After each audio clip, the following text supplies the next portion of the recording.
اپنی زبان سے کوئی بے شرمی کی بات نہ نکالے اور نہ شور و غل کرے، اور اگر کوئی اس سے گالی گلوچ کرنے لگے یا لڑائی یا پر آمادہ ہو تو اس روزے دار کو سوچنا چاہیے کہ میں تو روزہ دار ہوں، بھلا میں کیسے گالی کا جواب دے سکتا ہوں یا لڑ سکتا ہوں۔ یہ بخاری مسلم کی حدیث ہے۔ تو جب بھی آپ کے ساتھ کوئی بھی لڑائی کرنے لگے، کوئی بدتمیزی کرنے لگے، اس کو کہتے ہیں کہ بھئی میں روزے سے ہوں، میرے ساتھ مت بدتمیزی کریں، مجھے لڑائی نہیں کرنی۔ خود بھی سوچنا چاہیے کہ میں روزے سے ہوں، میں کیسے گالم گلوچ کر سکتا ہوں۔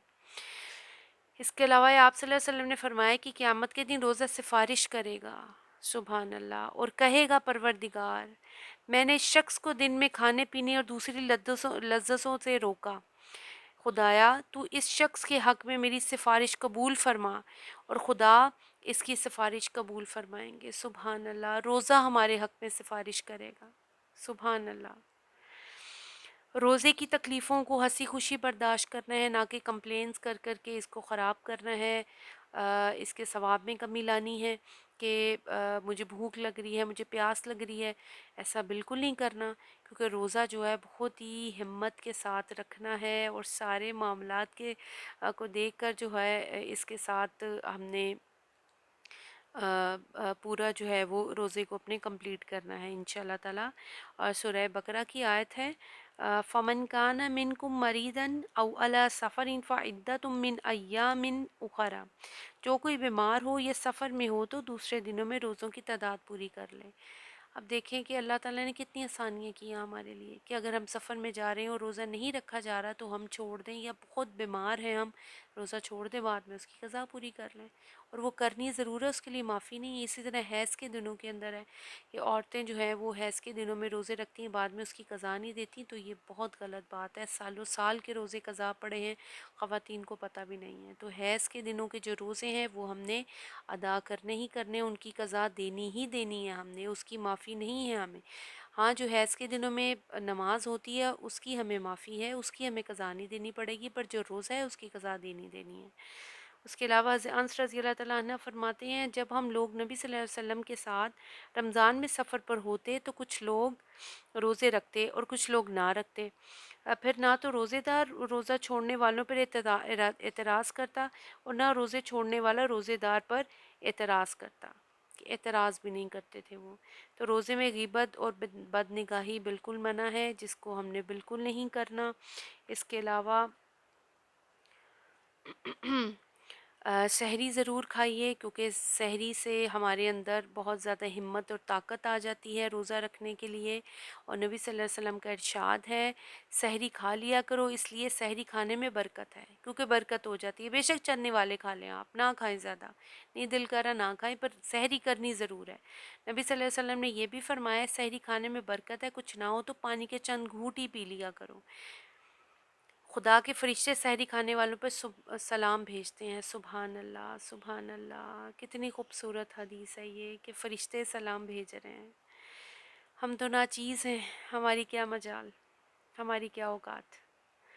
اچھا جی، اس کے علاوہ یہ روزہ افطار کرانے کا بھی اہتمام کیجیے، اس کا بڑا اجر ہے۔ نبی صلی اللہ علیہ وسلم کا ارشاد ہے جو شخص رمضان میں کسی کا روزہ کھلوائے اس کے صلے میں خدا اس کے گناہ بخش دے گا اور اسے جہنم کی آگ سے نجات دے گا، اور افطار کرانے والوں کو روزے دار کے برابر ثواب دے گا، اور روزہ دار کے ثواب میں کوئی کمی نہ آئے گی۔ لوگوں نے کہا یا رسول اللہ صلی اللہ علیہ وسلم ہم سب کے پاس اتنا کہاں ہے کہ روزہ افطار کرائیں اور اسے کھانا کھلائیں؟ آپ صلی اللہ علیہ وسلم نے ارشاد فرمایا صرف ایک کھجور سے یا دودھ اور پانی کے ایک گھونٹ سے اور افطار کرا دینا ہی کافی ہے۔ سبحان اللہ، سبحان اللہ۔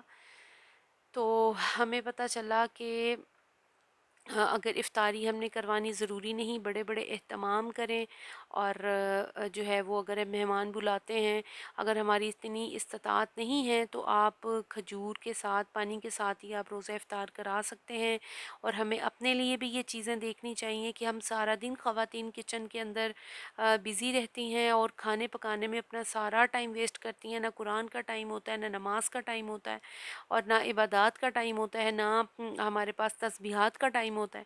تو یہ ہے کہ اپنی کھانوں کو پورا سال ہم کھاتے ہیں اور بہت اچھے الحمدللہ طریقے سے کھاتے ہیں، تو رمضان میں رحمتیں برکتیں اللہ کی نازل ضرور ہوتی ہیں، پر یہ نہیں کہ صرف کھانے کا مہینہ ہے یا کوئی بھی روزہ ہو تو ہم نے جو ہے وہ روزے کو بہت بھرپور طریقے سے رکھنا ہے، اس کے اندر خوب عبادات کرنی ہے اور صرف کھانے پینے میں نہیں لگے رہنا۔ تو اس کے علاوہ روزے کا جو ہے بہت زیادہ اجر و ثواب ہے، کیونکہ اس جیسی کوئی دوسری عبادت ہو ہی نہیں سکتی۔ تو اسی کے ساتھ میں اجازت چاہوں گی۔ اور دوسرا ایک اور بات کہ ہمارے نبی صلی اللہ علیہ وآلہ وسلم اس کا جمعرات کا اور پیر کا روزہ رکھتے تھے، اور ہمیں چاہیے کہ ہم بھی پیر کے اور جمعرات کا روزہ ضرور رکھیں اور اپنی قضا بھی ساتھ ساتھ پوری کرتے رہیں۔ اس طرح قضا بھی پوری ہوتی جائے گی، سنت بھی پوری ہوتی جائے گی۔ اور جیسا کہ دسمبر آ رہا ہے، جنوری آ رہی ہے، بہت چھوٹے دن ہوتے ہیں اور بڑی آسانی سے روزے رکھے جاتے ہیں۔ جن جن لوگوں کے قضا روزے ہیں وہ دسمبر میں ضرور کوشش کریں، بہت چھوٹا اور ٹھنڈا روزہ ہوتا ہے، اور اس کے اندر اپنے روزوں کو کمپلیٹ کریں، کیونکہ اس کا جو ثواب ہے وہ اللہ تعالیٰ کے پاس ہے۔ ہمیں نہیں پتہ ہمارے لیے کتنا اجر ہے۔